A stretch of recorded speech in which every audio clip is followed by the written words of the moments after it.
Hello student, I am Sonam. Welcome back to my YouTube channel Apna Vidyalaya. आज के इस video में हम आप सभी को बताएंगे क्लास 10 सामाजिक विज्ञान का बिल्कुल वायरल और रियल पेपर।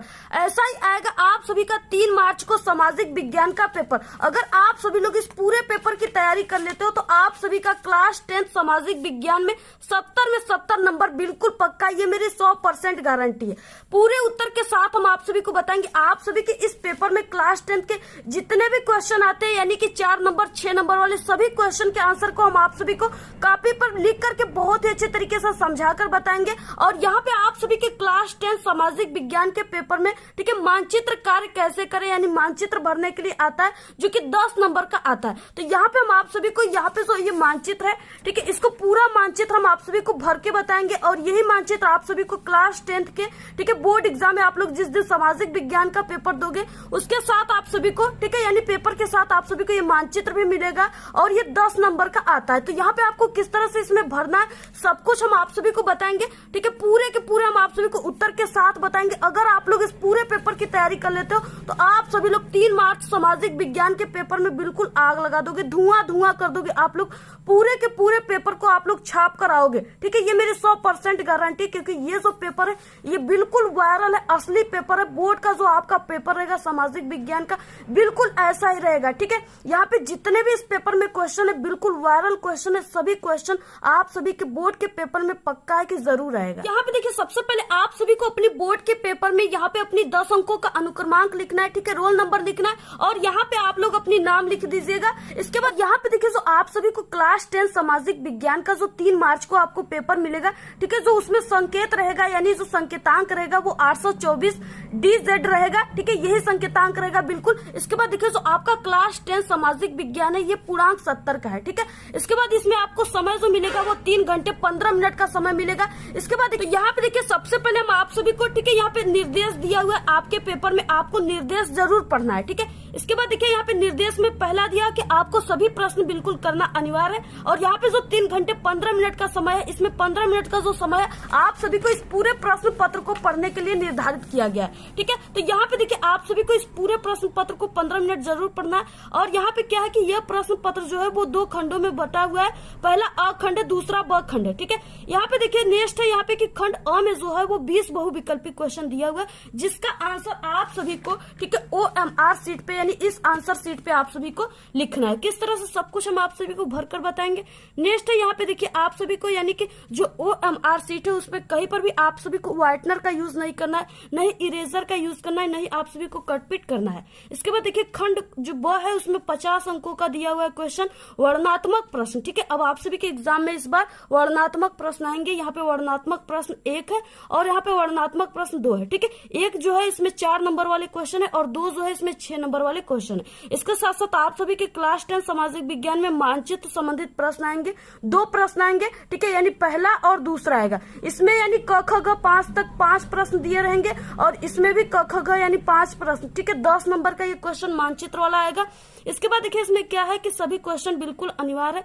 ठीक है, जो भी क्वेश्चन है उसके सामने अंक निर्धारित किया गया है। देखिए ये चीजें हम आप सभी को कुछ जूम करके दिखा देते हैं। यहाँ पे क्या है कि मानचित्र को उत्तर पुस्तिका ठीक है, यानी जो आप सभी को ये मानचित्र मिलेगा इसको भरने के बाद आपको जो कॉपी मिलेगी सामाजिक विज्ञान की ठीक है, उसमें आपको काफी मजबूती के साथ उसको संलग्न करना है, यानी उसको बांधना है। इसके बाद देखिए यहाँ पे खंड अ दिया है जिसमें बहुविकल्पी प्रश्न है। ठीक है, यहाँ पे 20 बहुविकल्पी क्वेश्चन आएंगे और पर बहुविकल्पी क्वेश्चन 1 नंबर का रहेगा। ठीक है, तो यहाँ पे देखिए क्या है सबसे पहले कि यहाँ पे निर्देश दिया हो कि निम्नलिखित विकल्पों में से सही उत्तर आप सभी को चुनकर लिखना है। तो यहाँ पे पहला क्वेश्चन दिया हुआ है, बहुत ही इंपॉर्टेंट है ये क्वेश्चन, बहुत ही वायरल क्वेश्चन है। राष्ट्रवाद का प्रारंभ किस देश से हुआ। ठीक है, पहला ऑप्शन है जर्मनी, दूसरा इटली और तीसरा है फ्रांस। ठीक है, चौथा है यहाँ पे रूस। तो यहाँ पे देखिए जो राष्ट्रवाद का प्रारंभ हुआ था वो फ्रांस से हुआ था सबसे पहले। ठीक है, ऑप्शन यहाँ पे क्या है ग राइट है। यहाँ पे दूसरा क्वेश्चन है जर्मनी के एकीकरण में मुख्य भूमिका किसकी थी। ठीक है, पहला यहाँ पे दिया हुआ है ऑटो वन बिस्मार्क की, नेपोलियन की, ठीक है, विलियम प्रथम की या सभी की। तो यहाँ पे देखिए जर्मनी का जो एकीकरण हुआ था उसमें सबसे मुख्य जो भूमिका निभाए थे वो ऑटो वन बिस्मार्क थे। ठीक है, ऑप्शन यहाँ पे करेक्ट है। नेक्स्ट है यहाँ पे तीसरा, असहयोग आंदोलन का मुख्य कारण क्या था। देखिए असहयोग आंदोलन था जो वो गांधी जी चलाए थे। ठीक है, और इसका मुख्य कारण जो था वो क्या था, रॉलेट एक्ट। ठीक है, ऑप्शन यहाँ पे करेक्ट है। नेक्स्ट क्वेश्चन है महामंदी का प्रारंभ किस वर्ष हुआ था। ठीक है, यहाँ पे महामंदी महामंदी या आर्थिक महामंदी भी पूछ सकता है। तो यहाँ पे देखिए महामंदी का अर्थ है कि यानी भुखमरी उस समय हुआ था। ठीक है, तो यहाँ पे जो महामंदी है उसका प्रारंभ कब हुआ था, किस वर्ष में हुआ था। ठीक है, यहाँ पे देखिए आर्थिक महामंदी का जो प्रारंभ हुआ था, ठीक है, वो 1929 ईस्वी में हुआ था। ऑप्शन यहाँ पे घ राइट है। इसके बाद नेक्स्ट है कि भारत का सर्वाधिक उपजाऊ मिट्टी है। ठीक है, तो यहाँ पे पहला दिया हुआ है जलोढ़ मिट्टी, दूसरा है लाल मिट्टी, लेटेराइट मिट्टी और पर्वतीय मिट्टी। ठीक है, तो यहाँ पे सर्वाधिक जो उपजाऊ मिट्टी होती है जिसमें काफी अच्छा फसल उगता है वो है जलोढ़ मिट्टी। ठीक है, ऑप्शन यहाँ पे क्या है, क राइट है। नेक्स्ट है यहाँ पे छठवां, सुंदरवन राष्ट्रीय पार्क किस राज्य में स्थित है। ठीक है, सुंदरवन राष्ट्रीय पार्क जो है यानी ये कहाँ पे स्थित है, तो यहाँ पे पश्चिम बंगाल में स्थित है। ऑप्शन ख राइट है। नेक्स्ट है टिहरी बांध किस नदी पर बनाया गया है। ठीक है, टिहरी बांध किस नदी पर बनाया गया है, पहला ऑप्शन है यमुना नदी। ठीक है, दूसरा है रामगंगा, इसके बाद नेक्स्ट है तीसरा भागीरथी एवं भिलांगना। ठीक है, और इसके बाद नेक्स्ट है शारदा नदी। तो यहाँ पे देखिए जो टिहरी बांध है बहुत ही इंपॉर्टेंट क्वेश्चन है ये। जितना भी इस पेपर में क्वेश्चन रहेगा 100% गारंटी पूरा का पूरा आप सभी के 3 मार्च सामाजिक विज्ञान में छपेंगे, पूरा का पूरा छपेगा। ठीक है, इतना यहाँ पे हम वायरल क्वेश्चन आप सभी को बता रहे हैं। आप लोग अगर पढ़े होंगे तो जरूर आपको याद रहेगा कि ये बिल्कुल रिपीटेड क्वेश्चन है। तो यहाँ पे देखिए जो टिहरी बांध है वो किस नदी पर बनाया गया है। ठीक है, वो भागीरथी एवं भिलांगना नदी पर बनाया गया। ऑप्शन यहाँ पे ग राइट है। नेक्स्ट 8वां क्वेश्चन, निम्नलिखित में से कौन सी रबी की फसल है। ठीक है, रबी का मतलब कि गर्मी की फसल कौन सा है। तो यहाँ पे पहला ऑप्शन दिया धान, दूसरा गेहूं, मक्का, बाजरा। ठीक है, तो यहाँ पे गर्मी में कौन सा उगता है फसल आप सभी को पता होगा, वो है गेहूं। ठीक है, ऑप्शन यहाँ पे ख राइट है। नेक्स्ट है रानीगंज कोयले की खान स्थित है, यानी जो रानीगंज कोयले का खान है वो कहाँ पे स्थित है। ठीक है, बिहार में है, पश्चिम बंगाल में है, उड़ीसा में है या झारखंड में। तो यहाँ पे देखिए रानीगंज जो कोयले का खान है वो पश्चिम बंगाल में स्थित है। ऑप्शन ख राइट है।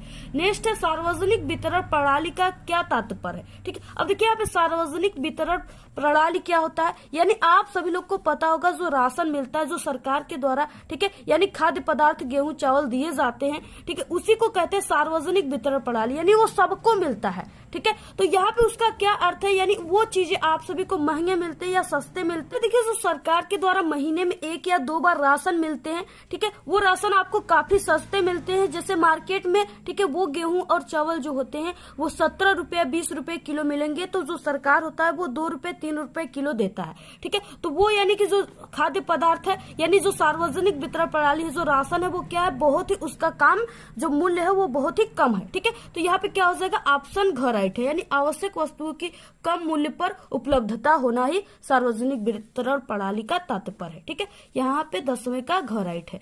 नेक्स्ट है यहाँ पे 11 विदेशी व्यापार किसके मध्य होता है, यानी विदेशी व्यापार। ठीक है, विदेशी व्यापार का मतलब कि ये 2 देशों के मध्य होता है, जैसे भारत और ब्रिटेन के मध्य। ठीक है, तो यहाँ पे क्या हो जाएगा, ऑप्शन क राइट है, 2 देशों के मध्य होता है। यहाँ पे 12 क्वेश्चन है, निम्नलिखित में से कौन सा विषय राज्य सूची में नहीं है। ठीक है, पहला है पुलिस, दूसरा है कृषि और इसके बाद नेक्स्ट है सिंचाई, ठीक है, और मुद्रा। तो यहाँ पे देखिए ये जो पुलिस है और यहाँ पे सिंचाई है, ठीक है, कृषि है, ये सब क्या है राज्य सूची में आते हैं, लेकिन यहाँ पे जो मुद्रा है ये क्या है, संघ सूची में आता है। ठीक है, तो यहाँ पे ऑप्शन यहाँ पे घ जो है वो राइट है।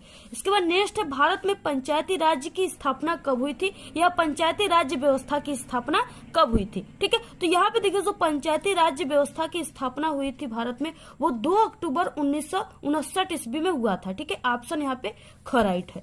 इसके बाद नेक्स्ट है यहाँ पे लोकतंत्र के लिए चुनौती है, यानी लोकतंत्र के लिए जो चुनौती है वो क्या क्या है, भ्रष्ट नेता, ठीक है, अशिक्षित नागरिक और यहाँ पे सांप्रदायिकता, ये सभी। तो यहाँ पे ये सभी जो है ये लोकतंत्र की चुनौती में आते हैं। ऑप्शन यहाँ पे घ राइट है। नेक्स्ट है यहाँ पे क्वेश्चन 15, निम्न में से किसको कृषि क्षेत्रक कहते हैं। ठीक है, यानी कृषि क्षेत्रक जो है वो किस क्षेत्र के अंतर्गत आता है। तो यहाँ पे देखिए प्राथमिक क्षेत्रक है पहला, दूसरा है द्वितीय क्षेत्रक, तृतीय क्षेत्रक और चतुर्थ क्षेत्रक। ठीक है, तो यहाँ पे देखिए जो कृषि क्षेत्रक होता है इसका मतलब क्या होता है, ये किसके क्षेत्रक में आता है, तो ये प्राथमिक क्षेत्रक में आता है। ठीक है, ऑप्शन क राइट है।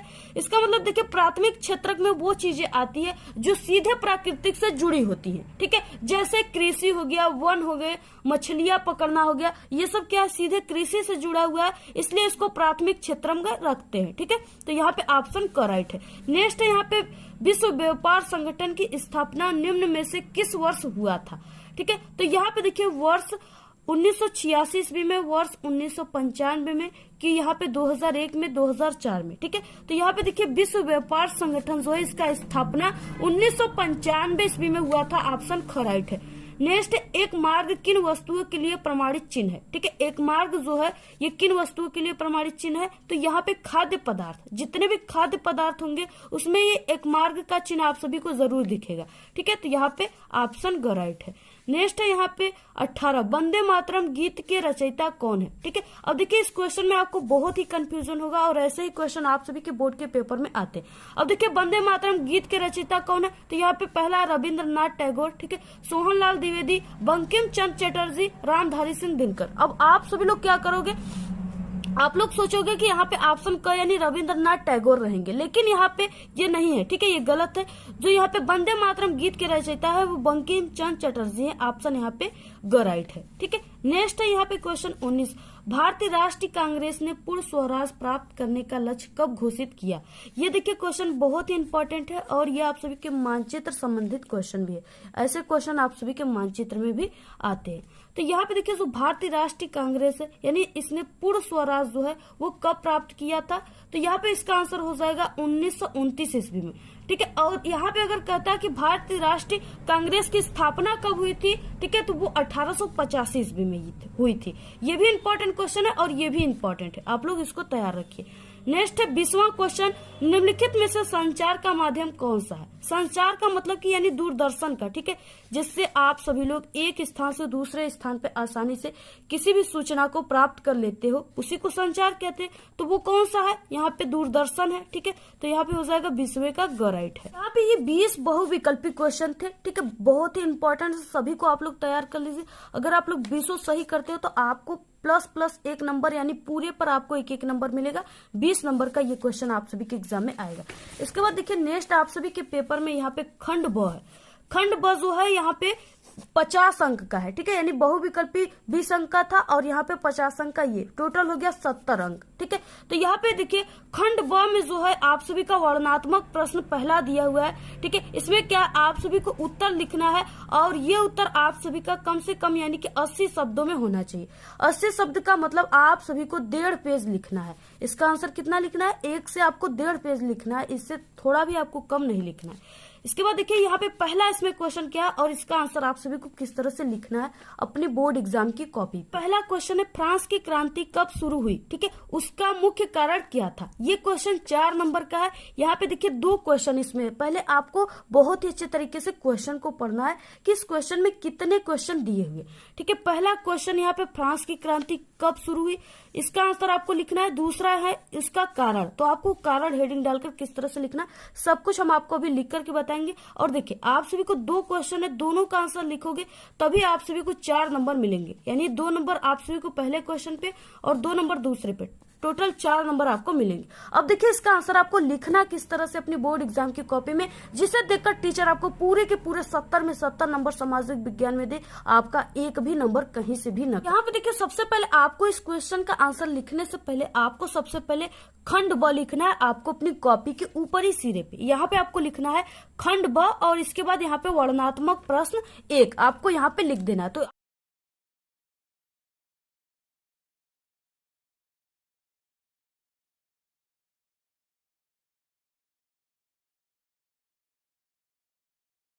आप सभी को खंड ब, ठीक है, इसके बाद यहाँ पे वर्णनात्मक प्रश्न आप लोग पहले को कर रहे हो तो आप लोग यहाँ पे पहला लिख दीजिए। इसके बाद देखिए आपको किसी भी क्वेश्चन को आंसर लिखने से पहले आपको प्रश्नोत्तर संख्या लिखना है। तो यहाँ पे आपको प्रश्नोत्तर संख्या, ठीक है, यहाँ पे पहले का आंसर हम लिख रहे हैं तो यहाँ पे आपको पहला इस तरह से लिख देना है।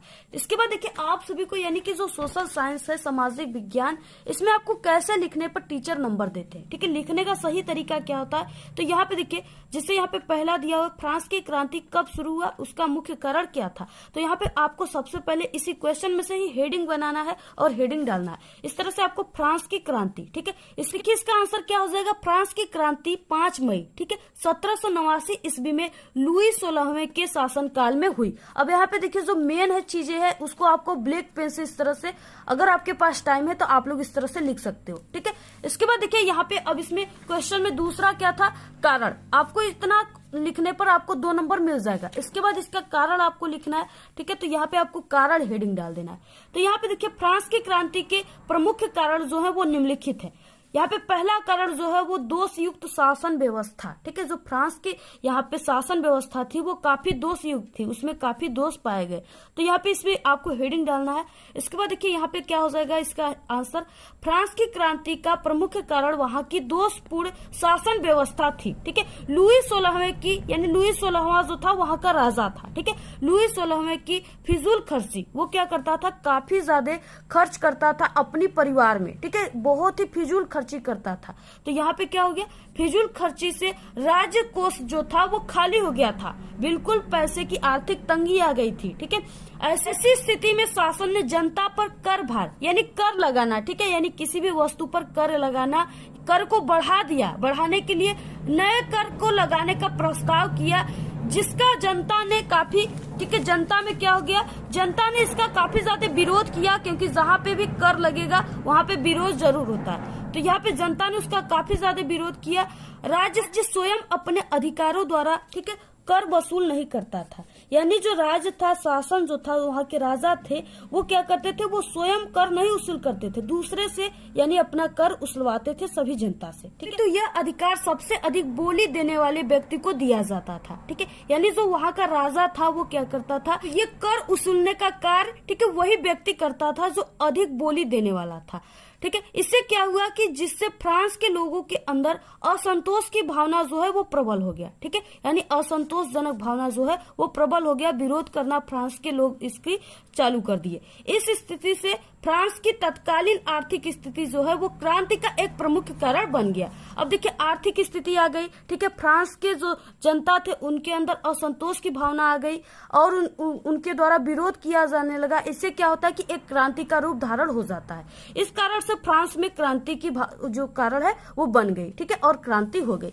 इसके बाद देखिए दूसरा कारण जो है वो सामाजिक असमानताएं हैं। ये भी बहुत ही मोस्ट इंपॉर्टेंट है। ठीक है, और आप सभी को दो ही लिखना है, यानी पहला दोषपूर्ण शासन व्यवस्था और दूसरा है सामाजिक असमानता। अभी इसमें क्या है कि फ्रांस की क्रांति का एक महत्वपूर्ण जो कारण था वो सामाजिक असमानता थी। ठीक है, फ्रांस की क्रांति के समय समाज में दो वर्गों में, यानी जो समाज था फ्रांस का वो दो वर्गों में बटा था, विभाजित था। प्रथम वर्ग में क्या थे, कुलीन वर्ग थे। प्रथम वर्ग में कौन थे, कुलीन थे। ठीक है, और दूसरे में क्या था, पादरी वर्ग था। यानी कि ये जो पादरी वर्ग थे इससे कर का भुगतान नहीं लिया जाता था। जो पादरी वर्ग थे, ठीक है, इसमें क्या थे कि इसमें काफी अच्छे अच्छे लोग रहते थे। इससे क्या होता था, और काफी अमीर लोग रहते थे। ठीक है, इससे क्या होता था कि इस जो पादरी वर्ग है इससे कर का भुगतान नहीं लिया जाता था।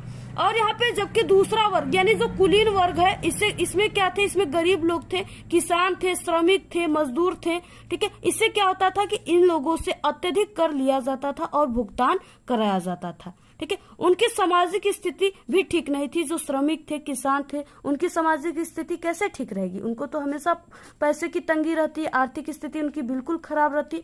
उनसे ही अधिक कर लेने शुरू हो गया। इससे क्या हो गया कि सामाजिक असमानताओं का रूप धारण कर लिया। इस तरह से आप सभी को पहले क्वेश्चन का आंसर आपको इसी तरह से लिखना है। आप सभी को अपने बोर्ड एग्जाम में अगर आप लोग ऐसे लिखोगे इस तरह से जैसे हमने यहाँ पे लिखा है तो आपको पूरे के पूरे 4 नंबर देंगे टीचर, एक भी नंबर आपका नहीं कटेगा। तो देखिए इसमें अथवा दिया हुआ है, यानी आप लोग इस पहले क्वेश्चन को कीजिए या इसमें जो अथवा दिया है उस क्वेश्चन को कीजिए। आपको दोनों में से किसी एक को ही करना है। यहाँ पे है असहयोग आंदोलन के मुख्य कारण क्या थे, ये भी क्वेश्चन बहुत ही इंपॉर्टेंट है।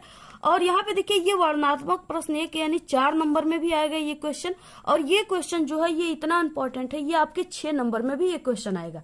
ठीक है, तो यहाँ पे देखिए असहयोग आंदोलन के मुख्य कारण क्या थे। तो यहाँ पे हम आप सभी को असहयोग आंदोलन के पूरे बारे में यानी पूरे 6 नंबर का क्वेश्चन बता देते हैं, क्योंकि ये 6 नंबर में भी आ सकता है और आप सभी के 4 नंबर में भी आया हुआ है। ठीक है, तो पूरा यहाँ पे हो जाएगा किस प्रकार आप सभी को असहयोग आंदोलन पूरा लिखना है, क्योंकि ये गांधी जी द्वारा चलाए गए 3 आंदोलन थे। ठीक है, पहला असहयोग आंदोलन था, दूसरा सविनय अवज्ञा और तीसरा भारत छोड़ो आंदोलन था। तो यहाँ पे हम आप सभी को असहयोग आंदोलन के बारे में बताएंगे। तो यहाँ पे देखिए किस तरह से हो जाएगा। ठीक है, तो जो महात्मा गांधी थे इन्होंने 3 आंदोलन चलाए थे। पहला आंदोलन था असहयोग आंदोलन, ठीक है, दूसरा सविनय अवज्ञा आंदोलन और तीसरा था भारत छोड़ो आंदोलन। तो आपको इस तरह से सबसे पहले लिख देना है। आपको असहयोग आंदोलन के सिर्फ बारे में लिखना है, उसका कारण लिखना है, परिणाम लिखना है और उसे क्यों स्थगित किया गया। ठीक है, तो आपको यहाँ पे असहयोग आंदोलन हेडिंग डाल देना है। अब देखिए असहयोग आंदोलन क्यों चलाया गया था, तो असहयोग आंदोलन 1 अगस्त 1920 को शुरू हुआ था, ठीक है, क्योंकि इसी दिन 1 अगस्त 1920 को बाल गंगाधर तिलक का निधन हो गया था। कांग्रेस ने गांधी जी के इस योजना को स्वीकार कर लिया, ठीक है, जब ब्रिटिश सरकार ने, यानी ब्रिटिश का मतलब हो गया अंग्रेज, ठीक है, अंग्रेज सरकार ने कांग्रेस की मांगों को मानने से इनकार कर दिया तथा जून 1920 में इलाहाबाद में, ठीक है, सर्वदलीय सभा ने और विद्यार्थियों ने सरकारी स्कूल और कॉलेजों को, ठीक है, और न्यायालयों में जाना बंद कर दिया था। इसलिए यहाँ पे असहयोग आंदोलन चलाया गया था, ठीक है। तो इस तरह से आप लोग यहाँ पे लिख दीजिएगा कि असहयोग आंदोलन क्यों चलाया गया, तो आपको यही लिखना है। और ये क्वेश्चन अगर आप लोग तैयार कर लिए तो ये 60 क्वेश्चन में भी आता है और आपके बहुविकल्पी क्वेश्चन में भी आएगा, ठीक है। यानी कि अगर आप लोग इस एक क्वेश्चन को, दीर्घोत्तरी क्वेश्चन को तैयार करोगे, ठीक है, तो आपका 10 नंबर बिल्कुल पक्का है। उससे लघुत्तरी क्वेश्चन भी बन जाते हैं, ठीक है, बहुविकल्पी और दीर्घोत्तरी क्वेश्चन भी बन जाते हैं। इसके बाद देखिए असहयोग आंदोलन का कारण पूछ रखा था क्वेश्चन में, तो आपको कारण भी लिखना है, यानी जितना बड़ा क्वेश्चन है पूरे क्वेश्चन का आंसर लिखोगे तभी आपको 6 नंबर पूरे के पूरे टीचर देंगे, ठीक है। तो यहाँ पे असहयोग आंदोलन का कारण क्या था, तो इस तरह से आपको हेडिंग डाल देना है। तो यहाँ पे देखिए असहयोग आंदोलन के मुख्य 3 कारण थे। पहला था स्वराज्य की प्राप्ति करना, ठीक है, दूसरा था खिलाफत का मुद्दा लेकर सरकार पर दबाव डालना, यानी जो खिलाफत आंदोलन शुरू हुआ था, ठीक है। इसके बाद तीसरा था पंजाब में सरकार की बर्बर कार्रवाई के खिलाफ न्याय प्राप्त करना, चौथा था रॉलेट एक्ट और जलियांवाला बाग हत्याकांड जो कि 1919 ईस्वी में अमृतसर में हुआ था, ठीक है। तो ये थे इनके असहयोग आंदोलन के कारण। तो यहाँ पे हमने आपको 4 कारण बताया, आपको 3 कारण ही जो इसमें से सरल है उसको याद कर लेना है। बाद आपको हेडिंग डालना है असहयोग आंदोलन वापस क्यों लिया गया या असहयोग आंदोलन को स्थगित क्यों किया गया, ठीक है। तो यहाँ पे देखिए गांधी जी ने 1920 में असहयोग आंदोलन शुरू किया था। ये भी सन भी आपको तैयार कर लेना है कि कब असहयोग आंदोलन शुरू हुआ था, ठीक है। परंतु 5 फरवरी 1922 में गोरखपुर के चौरी चौरा में हिंसक घटना घटित हुआ, ठीक है, यानी कि जो गोरखपुर में चौरी चौरा नामक स्थान है, यानी जो जेल था, उसमें 5 फरवरी, ठीक है, 1922 में एक घटना घटित हो गया जिसमें जो पुलिस वाले थे वो जिंदा जल गए थे, ठीक है। तो आगे हम आपको बताते हैं। हिंसक घटना घटित हुआ जिसके तहत भीड़ ने पुलिस थाने को आग लगा दी, ठीक है, जिसमें थानेदार सहित यानी 22 पुलिसकर्मी जो है वो जिंदा जलकर मर गए थे, ठीक है। इस घटना को देखते हुए महात्मा गांधी ने असहयोग आंदोलन को वापस लेने का निर्णय किया, ठीक है, या वापस ले लिया।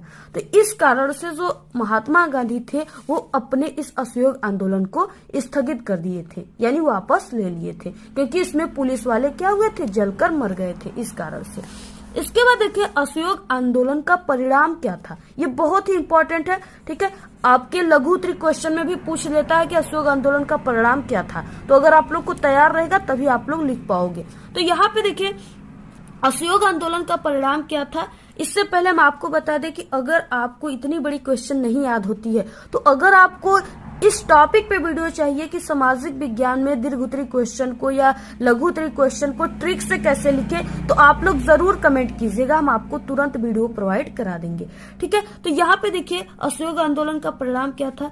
तो यहाँ पे पहला है कि इस आंदोलन ने जनता को निर्भीक बना दिया, ठीक है, यानी कोई न कोई आंदोलन होता है तो उससे जनता को सीख मिलता है, निर्भीक बना देता है, वो निडर हो जाता है, ठीक है। तो वही असहयोग आंदोलन से भी हुआ।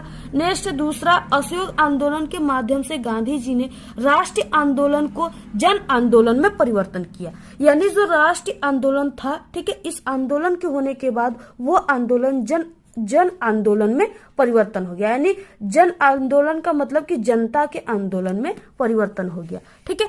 तीसरा है स्वदेशी वस्तुओं को बढ़ावा दिया गया था तथा विदेशी वस्तुओं का बहिष्कार किया गया। अब जब असहयोग आंदोलन नहीं हुआ था, ठीक है, तो क्या होता था कि भारतीय लोग विदेशी वस्तुओं का ज्यादा से ज्यादा इस्तेमाल करते थे और सभी लोग। जब ये असहयोग आंदोलन हो गया तो लोग क्या करने लगे, भारतीय लोग, कि स्वदेशी जो अपने देश में होता था सामान, कपड़े वगैरह, ठीक है, खादी के, उन सब चीजों का यूज करने लगे और जो विदेश के जो अंग्रेजों के सामान थे उसका बहिष्कार करने लगे। दूसरा क्वेश्चन, सतह की क्षैतिज वितरण का अर्थ स्पष्ट कीजिए, साथ ही भारत के संदर्भ में उदाहरण प्रस्तुत कीजिए, ठीक है। ये भी 4 नंबर का क्वेश्चन है यहाँ पे। तो इसका आंसर आपको किस तरह से लिखना है, यहाँ पे देखिए आप सभी को इस तरह से प्रश्नोत्तर संख्या, ठीक है, दूसरा हम करें तो आपको दूसरा लिख देना है।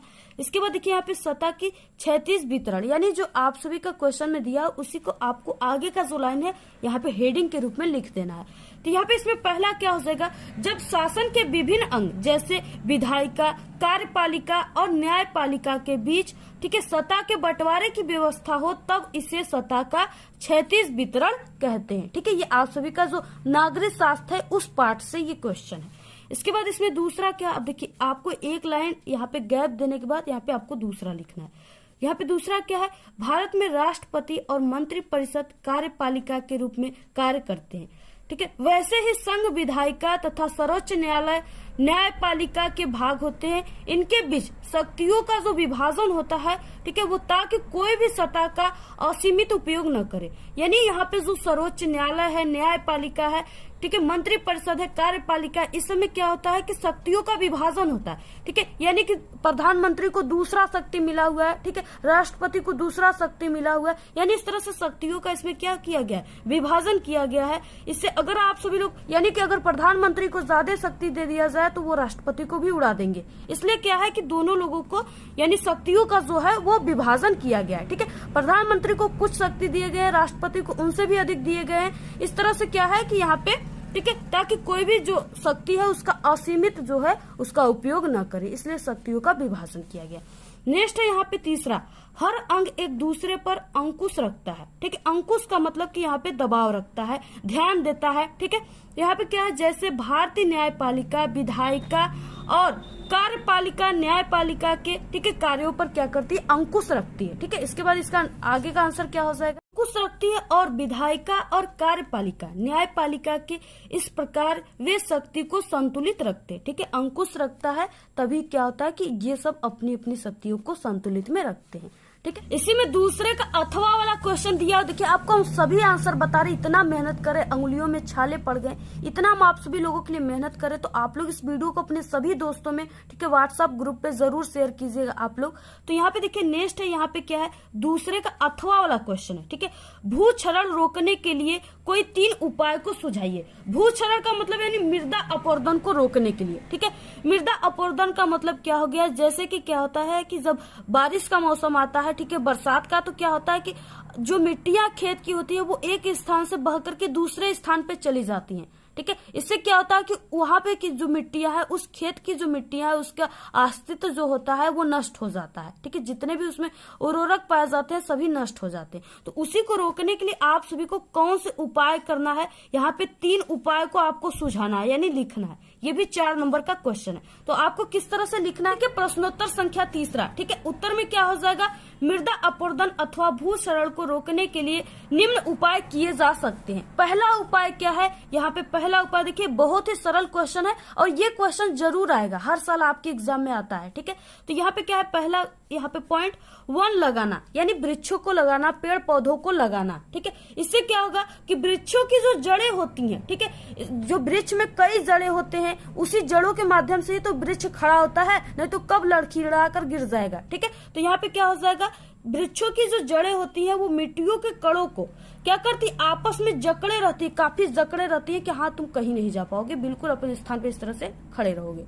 तो यहाँ पे क्या है, आपस में जकड़ी रहती हैं, जिससे क्या होती है कि मिट्टियों का कटाव रुक जाता है। ठीक है, अब देखिए यहाँ पे मिट्टी को अगर इस तरह से कोई भी पेड़ का या वृक्ष का, ठीक है, इस तरह से शोर जो है वो पकड़ा रहेगा, तो ये मिट्टियां जो है ये अपने स्थान से कहीं पर भी नहीं हिलेंगी डुलेंगी। ठीक है, उसी जगह क्या रहेंगे, इसका क्षरण जो है वो बहुत ही कम होगा। क्या हो जाएगा, वन को लगाना, वृक्षों को लगाना। ठीक है, ये चीजें जो है आप लोग अपने से बनाकर भी लिख सकते हो। देखिए बहुत ही सरल है।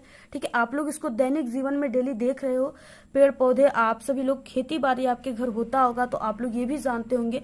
इसके बाद नेक्स्ट दूसरा, घास लगाना। अब देखिए घास लगाना का क्या अर्थ है यहाँ पे, कि घास की जड़ें भी मिट्टियों के कणों को आपस में बांधे रखती है। ठीक है, घास जो होता है वो क्या होता है, इस तरह से बहुत सारे घास जमी रहती है और उसके बहुत शोर होते हैं, वो भी क्या करते हैं कि मिट्टियों को आपस में बांधी रहती है। इससे क्या होता है कि मिट्टी बहता नहीं है, रुक जाता है। ठीक है, तो घास भी लगाया जाता है। इसके बाद नेक्स्ट यहाँ पे तीसरा, खेतों में मेड़बंदी करना, यानी खेतों में मेड़ बनाना। आप लोग देखे होंगे, ठीक है, आप लोगों के घर खेती होता है तो आपके खेतों में मेड़ जरूर होंगे। ठीक है, सबके खेतों में मेड़ होता है। जितने लोगों को आप लोग जरूर कमेंट करके बताइएगा। तो यहाँ पे देखिए, खेतों में मेड़बंदी करना। आप लोग मेड़ क्यों करते हो? क्योंकि आप सभी लोग का जो खेतों की मिट्टी है वो आप सभी की मिट्टी, ठीक है, बह करके किसी पड़ोसी के खेत में न चला जाए। इसलिए क्या करते हो आप लोग कि यहाँ पे मेड़ बनाते हो। ठीक है, मेड़ से अगर आप लोग बनाते हो तो मिट्टियां भी नहीं बहती है और उसी मेड़ से आप लोग अपने घर भी निकल जाते हो, खेत में चले जाते हो और निकल आते हो।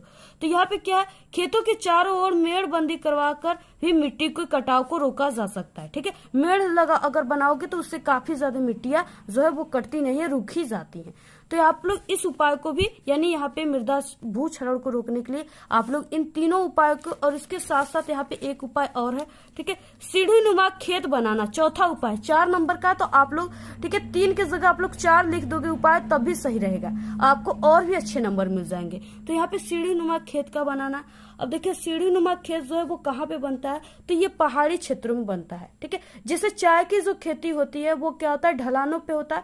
तो वहां पे क्या होगा कि सीढ़ी नुमा खेत बनाए जाएंगे। ठीक है, तो यहाँ पे सीढ़ी नुमा खेत जो होता है वो पहाड़ी ढालों पर बनवाकर भी मिट्टियों के कटाव को रोका जा सकता है। जैसे यहाँ पे सीढ़ी हो गया, ठीक है, यहाँ पे इस तरह से सीढ़ी हो गया, तो थोड़ी सी मिट्टी अगर इस सीढ़ी पर आ गई तो फिर उसके बाद इस सीढ़ी पर आ गई, यहाँ से इधर उधर फैल गई, ठीक है, आगे नहीं गई, फिर इसके बाद थोड़ा सा, यानी बहुत ही कम कटाव होगा। तो इस तरह से सीढ़ी नुमा खेत बनाकर भी मिट्टियों के कटाव को, यानी भूक्षरण को रोका जा सकता है। नेक्स्ट इंपॉर्टेंट क्वेश्चन यहाँ पे तीसरा, ठीक है, कृषि की 3 समस्याओं का उल्लेख कीजिए। यानी जो भारत में कृषि है उसके 3 समस्या क्या है, ये भी 4 नंबर का क्वेश्चन है। तो यहाँ पे इसका आंसर क्या हो जाएगा, उत्तर क्या हो जाएगा?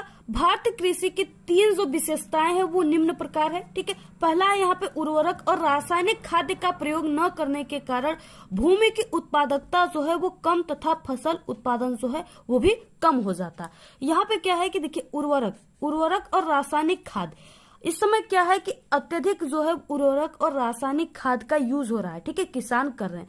तो यहाँ पे क्या है कि जो भारतीय किसान है वो काफी गरीब है। ठीक है, वो क्या करते हैं कि अपने जीवोपार्जन करने के लिए, अपने परिवार को चलाने के लिए वो क्या करते हैं, खेती करते हैं। उनको बहुत ही घाटा होता है लेकिन फिर भी वो खेती करते हैं। तो वो क्या करते हैं, यहाँ पे उर्वरक और रासायनिक खाद्य का प्रयोग नहीं करते, क्योंकि इतना पैसा ही नहीं होता है कि वो अच्छे से अच्छे उर्वरक यानी दवाइयां यूज करें, ठीक है, कीटनाशक यूज करे, टॉनिक जो होता है वो सब यूज करे, और अच्छी से अच्छी रासायनिक खाद का यूज करे, जिससे जो उनकी उत्पादकता है, उनकी खेतों की उत्पादकता है वो काफी बड़ा हो। ठीक है, यानी जो टमाटर इतना बड़ा होता है वो टमाटर इतना बड़ा बड़ा फरे, ठीक है, अच्छे तरीके से फरे, और क्या होता है, सड़े ना, यानी कीटनाशक उसमें कीट न लगे, ऐसे वो दवाइयों का यूज।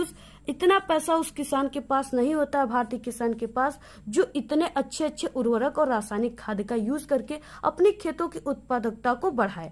ठीक है, इससे क्या होता है, अगर वो उर्वरक और रासायनिक खाद का यूज नहीं करेगा तो उसके जो फसल होंगे वो बहुत ही कम उगेंगे। ठीक है, इससे क्या होता है, जैसे आप लोग देखिए, जैसे कहीं भी खेती होता है, ठीक है, तो क्या होता है कि अगर एक किसान जो है वो अपनी खेतों में काफी ज्यादा, उसके पास थोड़ी पैसा है, वो उर्वरक वगैरह डाल रहा है, तो उसमें क्या होगा कि आपके खेतों की अपेक्षा उस खेतों में ज्यादा फसल उगेंगे। ठीक है, खेतों की जो उत्पादकता होगी वो काफी अच्छी रहेगी, क्योंकि वो उर्वरक और रासायनिक खाद का यूज कर रहा है। तो आपके खेतों की अपेक्षा उसके खेतों में अच्छे फल निकलेंगे, अच्छे फसल उगेंगे, ठीक है, और काफी ज्यादा मात्रा में उगेगी। तो इस तरह से, यानी कि यहाँ पे जो भारतीय कृषि की पहला विशेषता ये है। दूसरा यहाँ पे क्या है कि भारतीय कृषि प्रायः मानसून, वर्षा, मृदा की प्रकृति, ठीक है, उर्वरता तथा अन्य पर्यावरणीय तत्वों पर निर्भर करती है। यहाँ पे क्या है कि जो भारतीय कृषि किसान है, ठीक है, जो भारतीय कृषि करते हैं वो क्या है कि वो भगवान पे निर्भर करते हैं। ठीक है, यानी अगर उनका बारिश, भगवान पे भरोसा करते, अगर बारिश नहीं होगी तो उनकी फसल अच्छा नहीं होगी। ठीक है, क्योंकि उनके पास इतना पैसे नहीं है जिससे कि वो अच्छे से अच्छे आधुनिक चीजों का यूज करे, ठीक है, अच्छे से अच्छे पानी का यूज करे, यानी इस तरह से छिड़काव पानी अच्छे तरीके से करे, ठीक है, आधुनिक छिड़काव तरीकों का यूज करे, इतने पैसे उनके पास नहीं है। इसलिए वो क्या करते हैं, भगवान पे भरोसा करते हैं, और वो सोचते हैं कि हाँ, बारिश का भगवान कर दे, जिससे हमारे जो फसल है वो काफी अच्छे तरीके से हो जाए। तो यहाँ पे क्या है, इस तरह से दूसरा विशेषता है। इसके बाद तीसरा विशेषता क्या है कि भारत के किसान का जीवन स्तर जो है वो निम्न है, यानी वो बहुत ही गरीब है। जो भारत के किसान है वो काफी गरीबी रेखा में जी रहे हैं, होने के कारण ये लोग आधुनिक कृषि नहीं कर सकते। इसमें क्या है कि भारत में काफी ज्यादा गरीबी है और यहाँ के किसान सबसे ज्यादा गरीब है। ये आधुनिक जो कृषि तकनीकी है उसका यूज जो है वो किसान नहीं कर रहे हैं, ठीक है। जैसे यहाँ पे क्या है, अभी भी आप लोग देखोगे तो भारत में कहीं कहीं बैलों से जुताई होती है, ठीक है, और यहाँ पे और कई प्रकार से ट्रैक्टरों से जुताई होती है, ठीक है। जैसे पहले प्लाऊ होता है, उसके बाद रोटावेटर वगैरह होता है। इससे क्या होती है कि जो खेत की उत्पादकता होती है वो काफी अच्छी होती है। लेकिन जो किसान होते हैं, ठीक है, वो भारतीय जो किसान होते हैं वो सिर्फ एक ही बार इसी तरह से जुतवा देते हैं खेत और उसमें फसल छींट देते हैं। इससे उनकी जो फसल होती है वो काफी अच्छे तरीके से उग नहीं पाती है, ठीक है। इनके कृषि उपकरण भी काफी पुराने होते। अब देखिए, जैसे पहले के जो पहले जमाने के ट्रैक्टर थे वो आज भी भारत में कहीं कहीं भी है, ठीक है, जो कि अभी आप लोग दूसरे देशों में देखोगे तो काफी जो ये कृषि चीज है, ठीक है, इसमें काफी ज्यादा वृद्धि हुआ है, ठीक है। अच्छे से अच्छे यूज किया गया है, यानी अच्छे से अच्छे मशीनों का यूज किया गया है। या भारत में जो है ये कभी अभी भी कहीं कहीं जो खटखट करने वाली ट्रैक्टर है वो अभी भी यूज हो रही है, ठीक है, और कहीं कहीं अभी बैलों से भी जुताई हो रही है। ये लोग जो है, ठीक है, जो भारतीय किसान है ये कमाने के लिए कृषि नहीं करते हैं। ये क्या करते हैं, अपने परिवार को, अपने जीविकोपार्जन को चलाने के लिए खेती करते हैं, क्योंकि इतनी खेती में इनको पैसे नहीं मिलते कि ये धन काफी ज्यादा इकट्ठा कर पाए, ठीक है। इसलिए ये सिर्फ अपने परिवार को चलाने के लिए खेती करते। तो इस तरह से आपको 3 इसके क्या करना है, भारतीय कृषि के 3 इसी तरह से आपको विशेषता, 3 कारण आप सभी को लिखना है। इसके बाद देखिए नेक्स्ट है चौथा क्वेश्चन, भारतीय कृषि पर वैश्वीकरण प्रभावों की संक्षिप्त में व्याख्या देना है आप सभी को, ठीक है। वैश्वीकरण यानी कि जो होता है, यानी SO2 जो होते हैं, कार्बन डाइऑक्साइड, ठीक है, जो यानी प्राकृतिक जो आपदा है इसका यहाँ पे पूछ रखा है। तो यहाँ पे देखिए इसको आप लोग कीजिए। यहाँ पे जो यहाँ पे अथवा वाला क्वेश्चन है ये काफी अच्छा और काफी इंपॉर्टेंट क्वेश्चन है, ठीक है, काफी सरल भी है। तो आप लोग इस क्वेश्चन को कीजिएगा, ये बहुत ही इंपॉर्टेंट क्वेश्चन है। तो यहाँ पे क्या हो जाएगा, राष्ट्रीय व्यापार तथा अंतर्राष्ट्रीय व्यापार में अंतर बताइए।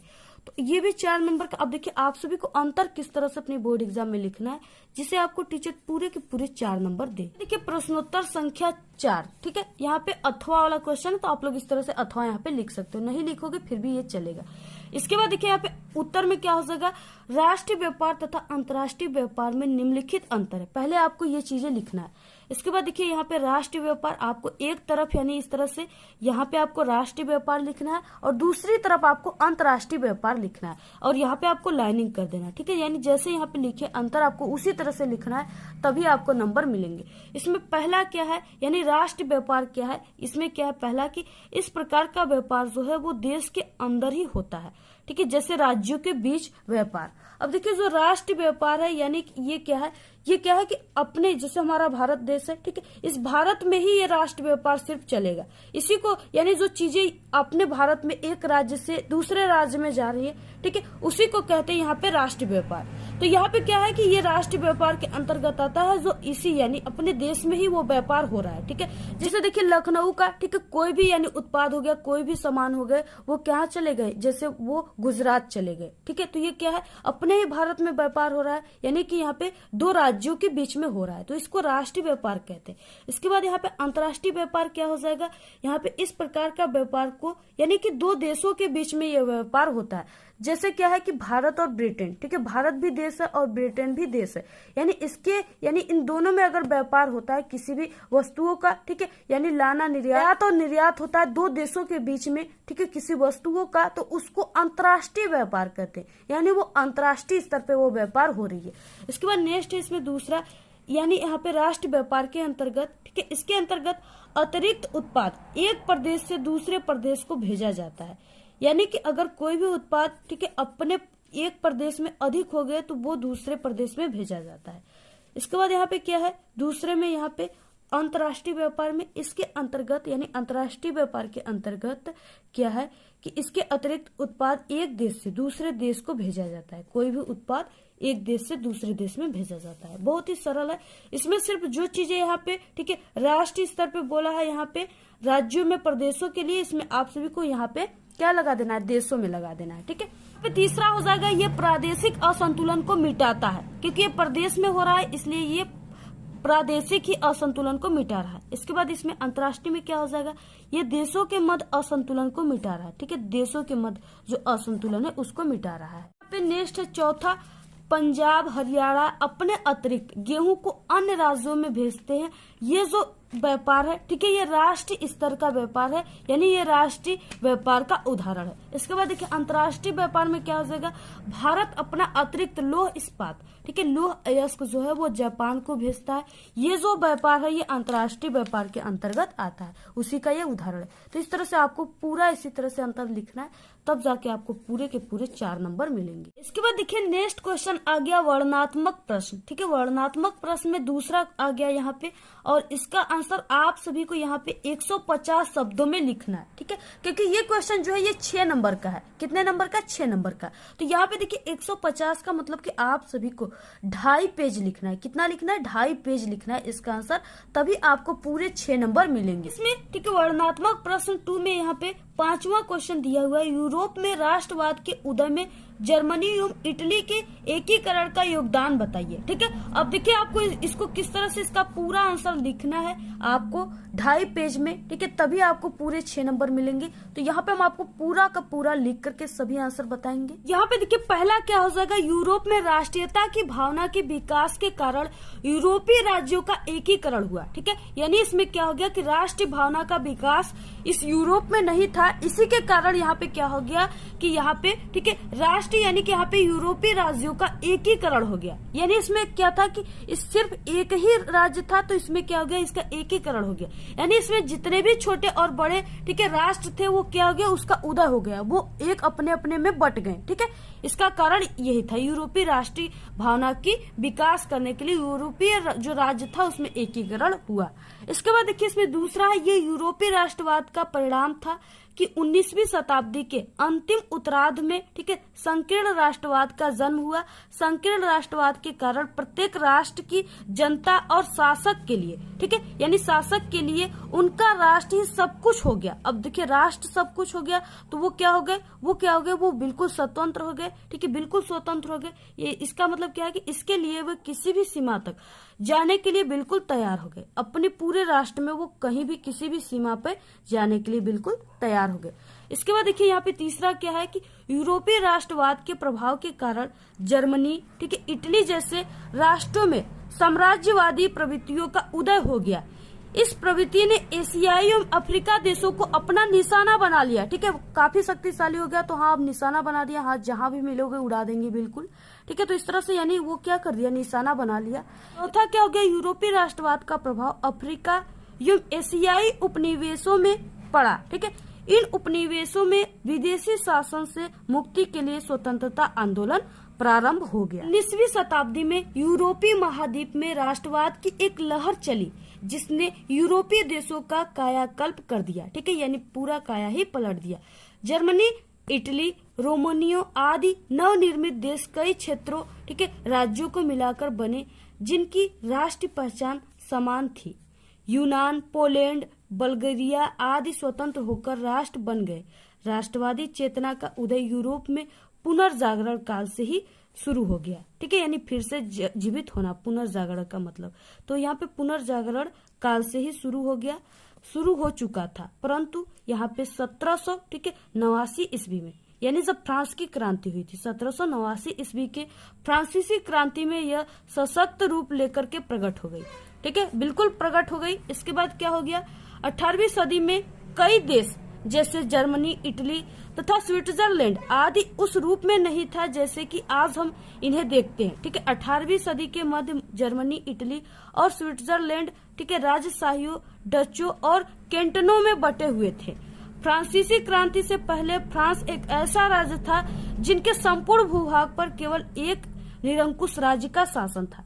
यानी बहुत ही बड़ा जो ये फ्रांस है, इस पे क्या होता था इससे पहले, यानी फ्रांसीसी क्रांति से पहले क्या था कि इस पूरे फ्रांस के भूभाग पे सिर्फ एक ही राजा था, ठीक है, उसका ही इस पूरे राज व्यवस्था पे भूभाग पे हक था, वही उस पे शासन करता था और उसी के माध्यम से, ठीक है, कर लगाए जाते थे जनता पे और पूरा शासन व्यवस्था चलाए जाते थे। तो इस तरह से आप सभी को क्या करना है, पूरा इसी तरह से इस क्वेश्चन का आंसर लिखना है। अब देखिए हम इतना लिखे हुए, कितना लिखे हुए, ठीक है, जितना यहाँ पे हमने लिखा हुआ आपको उतना ही आपको, ठीक है, बोर्ड एग्जाम में लिखना है। पूरा का पूरा आपको आंसर इसी तरह से लिखना है। इतना लिखोगे तभी आपको समझिए 6 नंबर मिलेंगे। अब यहाँ पे देखिए हम लिख लेते हैं तो आप लोग भी लिख सकते हो, आप लोग भी इसको, बहुत ही सरल है, आप लोग लिख लीजिएगा।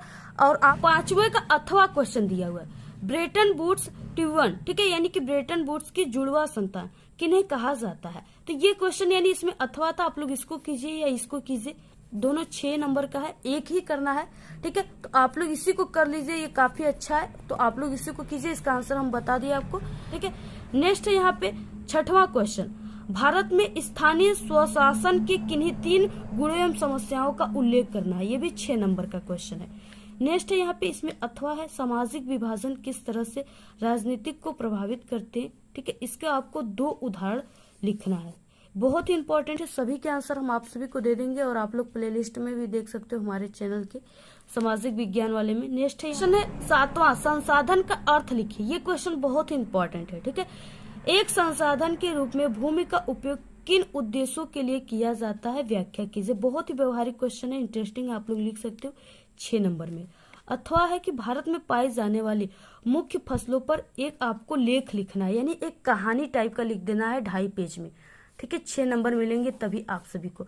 तो भारत में कई प्रकार की फसलें पाई जाती है, आप सभी को पता है, रबी की फसलें, ठीक है, और आप सभी खरीफ की फसलें। तो आप सभी को उन्हीं फसलों पर जो भी आपको आता है अपने शब्दों में ही बनाकर लिखना, लेकिन आप लोग उसको लिखिएगा। इसके बाद नेक्स्ट है 8वां क्वेश्चन, प्राथमिक एवं द्वितीयक क्षेत्रों की आपको विशेषताएं लिखना है और विवेचना करना है, ठीक है। यानी प्राथमिक क्षेत्रक में हमने आप सभी को बताया ऊपर की क्या क्या पाए जाते हैं। जैसे प्राथमिक क्षेत्रक जो है ये क्या है कि सीधे प्राकृतिक से जुड़ा हुआ है, ठीक है। तो इस तरह से आपको दोनों में लिखना है। इसके बाद नेक्स्ट है, इसमें अथवा दिया हुआ है, इसको आप लोग 8वें का ये वाला क्वेश्चन कीजिए। या यहाँ पे वैश्वीकरण ने किस तरह भारतीय अर्थव्यवस्था की सहायता की है, उचित उदाहरणों के माध्यम से आप लोग सहायता से आपको इसको समझाना है, उदाहरण देकर समझाना है, तभी आपको 6 नंबर मिलेंगे। आप सभी को इस मानचित्र में क्या करना है, यहाँ पे अपना रोल नंबर लिखना है, यहाँ पे कक्षा लिखना है, क्लास, और यहाँ पे पेपर कोड लिखना है, ठीक है। तो यहाँ पे आप लोग अपनी रोल नंबर लिख सकते हो। हमने यहाँ पे कोई भी रोल नंबर जैसे इस तरह से लिख दिया 10 अंकों का, ठीक है। तो इस तरह से आपको 10 अंकों का रोल नंबर लिख देना है। इसके बाद आपको यहाँ पे क्लास लिखना है, क्लास 10। इसके बाद यहाँ पे पेपर कोड, ठीक है। पेपर कोड में क्या लिखोगे आप लोग, यहाँ पे जो पेपर कोड दिया हुआ है यानी 825, ठीक है, BZ। तो इस तरह से आपको इसी कोड को लिखना है। तो यहाँ पे 825, ठीक है, कोष्टक में BZ, इस तरह से आपको लिखना है, ठीक है। तभी आपका बिल्कुल सही सही टीचर के पास ये मानचित्र वाला पेपर जाएगा। और ये जो मानचित्र है ये आप सभी को बोर्ड एग्जाम में मिलेंगे अलग से, ठीक है। तो यहाँ पे अब आपको इसको किस तरह से भरना है, सबसे पहले हम आप सभी को बता दें कि जो आपके क्लास 10 सामाजिक विज्ञान में जो मानचित्र वाले प्रश्न होते हैं वो आपके पेपर में किस तरह से आते हैं, ठीक है। तो यहाँ पे देखिए जो मानचित्र संबंधित प्रश्न है, यानी कि ये जो क्वेश्चन है ये 14 क्वेश्चन है, ठीक है। तो यहाँ पे दिया हुआ है, सबसे पहले हम आपको बता दें कि निम्नलिखित स्थानों को भारत के दिए गए रेखा मानचित्र में यानी चिन्ह द्वारा नाम सहित दर्शाइए, ठीक है। सही नाम तथा सही अंकन के लिए आप सभी को यानी आधा प्लस आधा 1 नंबर निर्धारित है। आधा अगर आप लोग सही नाम लिखते हो और आधा अगर आप लोग इस मानचित्र में सही से दर्शाते हो उस स्थान को कि वो स्थान कहाँ पे है, ठीक है, तो आपको आधा नंबर यानी कि 1 नंबर का ये क्वेश्चन है। और ये क्वेश्चन यहाँ पे 5 दिया हुआ है, ठीक है, और पर क्वेश्चन के लिए 1 नंबर है यानी 5 नंबर का यहाँ पे है। जो पार्ट है ये इतिहास का है, ठीक है। ठीक है। इसके बाद भी पार्ट दिए हुए 5 नंबर का वो भूगोल और नागरिक शास्त्र है, तो उसके बाद भी हम आप सभी को बताएंगे। तो ये 10 नंबर का क्वेश्चन आता है, ठीक है। यहाँ पे देखिए मानचित्र का सबसे पहला क्वेश्चन है 14 का पहला, कि वो स्थान जहाँ वर्ष 1927 ईस्वी में कांग्रेस ने अपना अधिवेशन किया था, ठीक है। तो इसका आंसर क्या हो जाएगा, यानी कहाँ पे जो कांग्रेस है वो अपना अधिवेशन किया था 1927 ईस्वी में। तो आपको इसका आंसर किस तरह से, सबसे पहले हम आपको बता दें कि कॉपी में लिखना है, और उसके बाद हम आप सभी को बताएंगे कि आपको ट्रिक से कैसे इस मानचित्र में भरना है, ठीक है। तो सबसे पहले आप सभी को क्या करना है, यहाँ पे आपको, ठीक है, इस बोर्ड एग्जाम की कॉपी में सबसे ऊपर आपको लिख देना है मानचित्र कार्य, जो कि यहाँ पे लिखा हुआ है, ठीक है, मैप वर्क यानी मानचित्र कार्य। तो यहाँ पे आपको लिख देना है मानचित्र कार्य।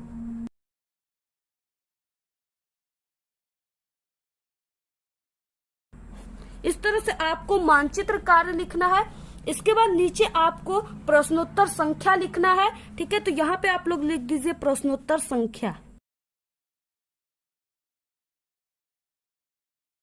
तो यहाँ पे प्रश्नोत्तर संख्या 14 था, तो यहाँ पे आपको 14 लिख देना है इस तरह से। इसके बाद आपको यहाँ पे अंडरलाइन इसके नीचे कर देना है। इतना लिखने के बाद आप सभी को यहाँ पे पहला लिख देना है, यानी 14 का पहला। इसके बाद इतना लिखने के बाद, ठीक है, क्वेश्चन क्या था कि वो स्थान जहां वर्ष 1927 ईस्वी में कांग्रेस ने अपना अधिवेशन किया था, ठीक है। तो वो कहाँ किया था, मद्रास, ठीक है। मद्रास कहाँ है, चेन्नई में, यानी मद्रास में किया था। तो इसका आंसर सबसे पहले आपको लिखना है, फिर आपको मानचित्र में भरना है। तो यहाँ पे आपको लिख देना है मद्रास, ठीक है। इस तरह से मद्रास आप सभी को लिख देना है, और यहाँ पे आप लोग कोष्टक में चेन्नई लिख सकते हो। तो यहाँ पे मद्रास यानी कि चेन्नई में। अब इसके बाद आप सभी को इसको मानचित्र में किस तरह से भरना है, ठीक है। आपको बिल्कुल भी टेंशन नहीं लेना है, हम आपको सब कुछ बताएंगे, बहुत ही अच्छी ट्रिक से बताएंगे। तो यहाँ पे देखिए ये जो मैप है, ठीक है, मानचित्र है, इसमें मद्रास कहाँ पे स्थित है। तो यहाँ पे देखिए जो मद्रास है वो कहाँ पे स्थित है, वो तमिलनाडु के आसपास ही स्थित है, ठीक है। और तमिलनाडु जो है वो इस मानचित्र में तमिलनाडु सबसे नीचे है, यानी यहाँ पे जो है ये जो भाग है ये तमिलनाडु का भाग है।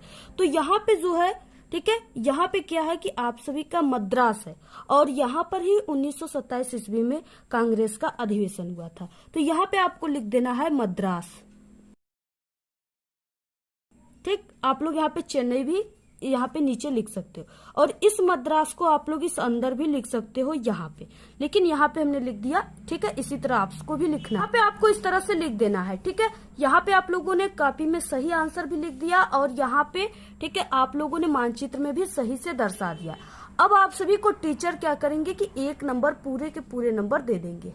नेक्स्ट है 14 का दूसरा, वह स्थान जहां महात्मा गांधी ने अपना सविनय अवज्ञा आंदोलन चलाया, ठीक है। तो ये भी 1 नंबर का है। तो महात्मा गांधी ने अपना सविनय अवज्ञा आंदोलन कहाँ पे चलाया था, तो वो अहमदाबाद में यानी कि साबरमती आश्रम में चलाया था। तो आप सभी को इसको क्या करना है, दर्शा देना है। आपको सबसे पहले कि लिखना है, तो यहाँ पे आपको लिखना है साबरमती आश्रम,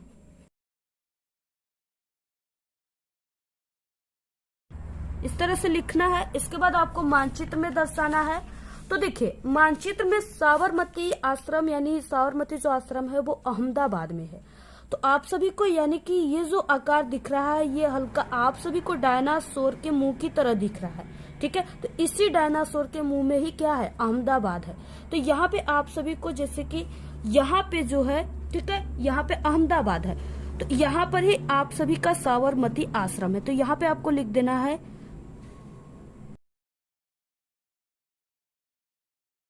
ठीक है, यहाँ पे आपको लिख देना है इस तरह से, या आप लोग यहाँ से, ठीक है, यहाँ पे इस तरह से तीर लगाते हुए यहाँ पे भी आप लोग लिख सकते हो, यहाँ पे आपका जगह नहीं है तो इस तरह से आपको लिख देना है। इसके बाद देखिए नेक्स्ट क्वेश्चन क्या है, इसमें नेक्स्ट है कि वह स्थान जहाँ कांग्रेस ने अपना कांग्रेस अधिवेशन 1929 में किया था, ठीक है। तो वो कहाँ किया था, तो वो लाहौर में किया था। लाहौर कहाँ पे है, पाकिस्तान में है, ठीक है। तो आपको किस तरह से अब लिखना है, सबसे पहले यहाँ पे आपको लिख देना है लाहौर। इसके बाद अब मानचित्र में आपको लिखना है। तो यहाँ पे मानचित्र में देखिए लाहौर जो है वो कहाँ पे स्थित है, तो जो मानचित्र है, ठीक है, उसमें लाहौर यहाँ पे स्थित है, यानी यहाँ पे क्या है, लाहौर। इस तरह से यहाँ पे लाहौर है। यहाँ पे इस तरह से अगर आप लोग करते हो तो आपको पूरे के पूरे नंबर मिलेंगे। तो इस तरह का नेक्स्ट क्वेश्चन है, वह स्थान जहाँ नील की खेती वाले किसानों ने सत्याग्रह किया था।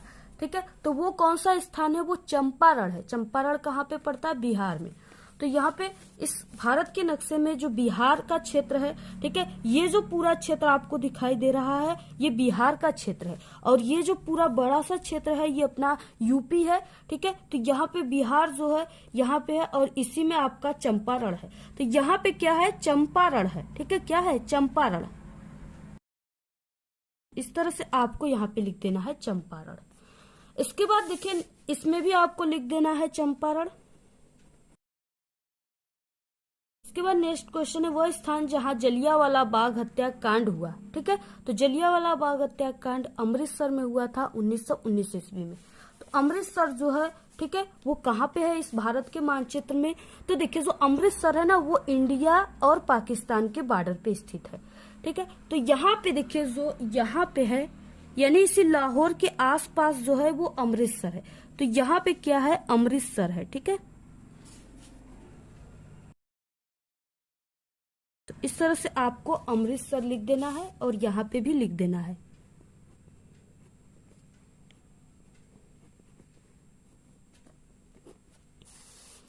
तो यहाँ पे क्या है, अमृतसर। इसी जगह पे जो जलियांवाला बाग हत्याकांड हुआ था वो इसी जगह पे हुआ था। तो यहाँ पे देखिए ये तो था आप सभी को सिर्फ नाम लिखने के लिए, और यहाँ पे इसके बाद आता है क्वेश्चन, आपको चिन्ह द्वारा उसको दर्शाना है। इसके बाद देखिए मानचित्र कार्य वाला, ठीक है, क्वेश्चन आ गया फिर से 28। यहाँ पे देखिए 10 नंबर का आता है, तो हमने 5 नंबर का आपको बता चुके हैं, और 5 नंबर का ये है। तो यहाँ पे पहला क्वेश्चन दिया हुआ है कि टिहरी बांध, आपको यहाँ पे एक चिन्ह दिया हुआ है। ठीक है, इसी चिन्ह द्वारा आपको नाम सहित दर्शाना है। अगर आप लोग बिल्कुल सही दर्शाते हो तो आपका यहाँ पे आधा प्लस आधा 1 नंबर पक्का है। तो यहाँ पे देखिए जो टिहरी बांध है वो कहाँ पे मानचित्र में स्थित है, और उसको आपको किस तरह से दर्शाना है। क्वेश्चन में जिस सिंबल से यहाँ पे बोला है, ठीक है, जिस चिन्ह से आपको इसी चिन्ह को बनाना है और वहाँ पे टिहरी बांध लिख देना है। तो यहाँ पे देखिए जो टिहरी बांध है वो मानचित्र में, ठीक है, यहाँ पे है जो टिहरी बांध है वो स्थित है। तो आपको इस तरह से सिंबल बना देना है, जो यहाँ पे सिंबल दिया हुआ है उसी सिंबल को आपको बनाना है। तो यहाँ पे हमने बना दिया, और यहाँ पे आपको लिख देना है टिहरी बांध। नेक्स्ट क्वेश्चन है, अभ्रक उत्पादन का एक क्षेत्र चिन्ह द्वारा नाम सहित दर्शाना है। ठीक है, तो यहाँ पे आपको अभ्रक उत्पादन का जो भी भारत में क्षेत्र है उसको आपको इसी चिन्ह से, यहाँ पे जो त्रिभुज के आकार का चिन्ह दिया है इसी से आपको मानचित्र में दर्शाना है। यहाँ पे जो अभ्रक उत्पादन का क्षेत्र भारत में वो आंध्र प्रदेश है। ठीक है, सबसे ज्यादा अभ्रक उत्पादन करता है आंध्र प्रदेश। तो आपको मानचित्र में आंध्र प्रदेश कहाँ पे है, सबसे पहले ये जानना होगा।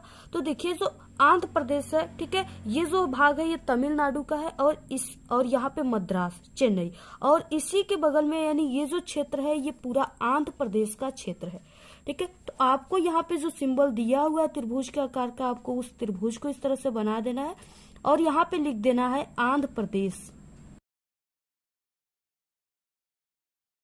से आपको लिख देना है। तो यहाँ पे देखिए आणविक ऊर्जा का एक क्षेत्र, ठीक है, इस चिन्ह द्वारा आपको नाम सहित दर्शाना है।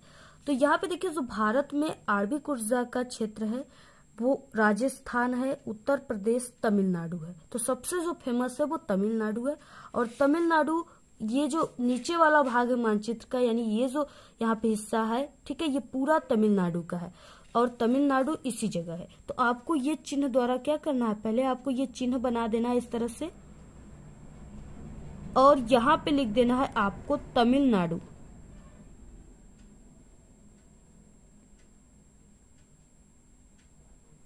ठीक है, इस तरह से आपको क्या लिखना है, तमिलनाडु।